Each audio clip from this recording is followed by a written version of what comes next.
रघु बालक रविदास जी को अंदर ले गया। ध्रुविनिया को दिया तो रघु ने माँ का दूध पी लिया। रविदास ने माँ का दूध पी लिया। उस दिन के बाद फिर कभी भी रविदास नहीं रोए, सदा हंसते रहे और जो भी उनके दर्शन करता उसके दुख दूर होते। सब राम की महिमा थी। स्वामी रामानंद जी रघु के महल्ले से निकलते ही थे कि स्वामी जी का शिष्य जो रविदास जी को देखते समय वहीं था, बोला, हे गुरुदेव, ये बालक क्या कौतुक है। स्वामी रामानंद जी, कैसा कौतुक। शिष्य, एक तो आप सुबह सुबह नीच जातियों के मोहल्ले में आए, दूसरा बालक को देखकर आप जी ने वचन किया पूर्वले जन्म का फल है, इसके भावार्थ का कुछ पता नहीं लगा। राम जी का क्या हुक्म है। रामानंद गोसाई जी का ये नियम था कि वह अपने शिष्यों को किसी संदेह में नहीं रखते थे, उनके हर संदेह को निवृत्त करते थे। आप त्रिकालदर्शी होने के कारण उनको सभी प्रकार का ज्ञान था।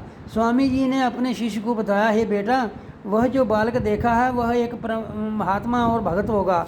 पूर्व जन्म में इसने एक भूल की थी, उसी कारण इसके चमारों के घर में जन्म लेना पड़ा। हर जीव को कर्मों का फल जरूर मिलता है। शिष्य, महाराज, इसने कैसी भूल की थी। रामानंद जी, वह एक ब्रह्मचारी था और मेरा शिष्य था। वह रघु चमार के घर जन्मा। पिछले वर्ष इसका देहांत हो गया था। इसकी गति होनी थी, लेकिन इसकी एक इच्छा और दूसरी भूल रही, इसलिए इसको दोबारा जन्म लेना पड़ा। शिष्य, यही तो मैं पूछ रहा हूँ कि किस कारण इसको जन्म धारण करना पड़ा। आखिर वह कौन सी भूल थी। रामानंद जी, वे ब्रह्मचारी भिक्षा लेने जाता था और हर नारायण कहता था। चुटकी चुटकी आटा ले के आता और लंगर में पकाता था। जो साधु आता वह भोजन करता। हमारे डेरे के पास कोटूमल बाणियों का घर था। वह सारे के सारे बहुत नीच थे। उनका धंधा ठीक नहीं था। वह हर ढंग से गरीबों को लूटते थे। उनका गंदा व्यवहार देखकर लोग कानों पे हाथ रखते थे। वह कम बोलते, धोखा करते, फरेब से माल कम देते और पैसे ज़्यादा लेते। राम की कसम, परमात्मा की सौगंध कहकर भोले लोगों के कपड़े उतारे जा रहे थे। पापों के साथ धन बहुत इकट्ठा कर लिया। जब कभी पुण्य करते हैं तो अपने स्वार्थ के लिए करते हैं। माया नागनी के पुजारी हैं। झूठ के प्रभाव कारण इसकी बुद्धि मलिन हो गई है। इनकी स्त्रियां पतिव्रता नहीं रही। वह पर पुरुषों के साथ मेल करती है। उसी महापापी पुरुषों के घर का आया हुआ अन्न खाकर संत की बुद्धि भ्रष्ट हो जाती है, मन अशांत हो जाता है। प्रभु के चरण कमलों के साथ विरति नहीं जुड़ती। एक दिन बारिश भी हमारा शिष्य ब्रह्मचारी भिक्षा मांगने गया। मंदिर से निकलते ही वैसों के घर के सामने जाकर पैर फिसलने के कारण गिर पड़ा। चंडाल वैस का लड़का खड़ा था। उसने ब्रह्मचारी को उठाया और आगे मांगने ना जाने दिया। अपने ही घर से ही उतनी भिक्षा दे दी जितनी डेरे के लिए चाहिए थी। ब्रह्मचारी भिक्षा लेकर डेरे पर आ गया।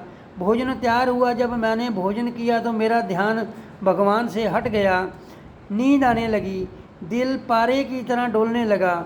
उसी वक्त मैंने ब्रह्मचारी को बुलाया, ये भिक्षा किस किस घर से मांग कर लाए हो।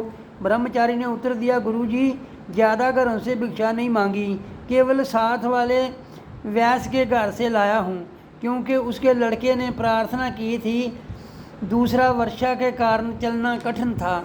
ये सुनकर हमें क्रोध आ गया। हमने ब्रह्मचारी को श्राप दिया कि जा नीच, तेरी सोचनी गलत है।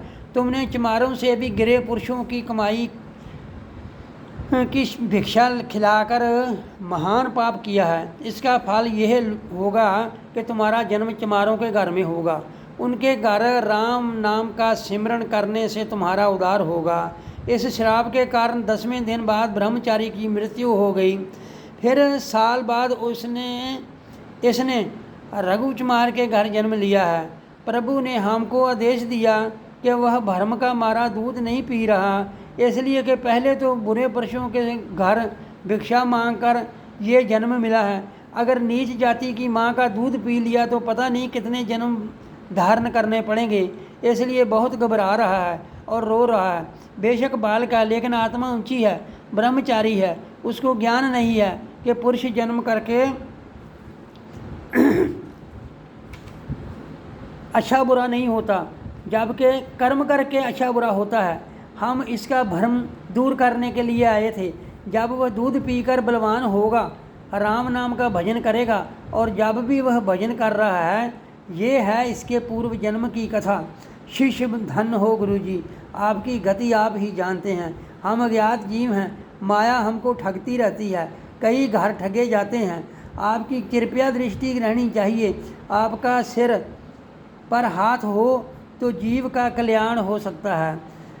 इसके आगे स्वामी रामानंद जी ने अपने शिष्यों को समझाया कि साधु को कभी भी एक घर से भोजन नहीं करना चाहिए, अगर करे भी तो गरीब मेहनती के घर से रुखी मिस्सी खा ले। धनधारियों का धन मेहनत का नहीं होता, लोगों का खून पीते हैं, रात दिन बुरे कर्म करने से धन जुड़ता है। यह पापों के बगैर इकट्ठी नहीं होती।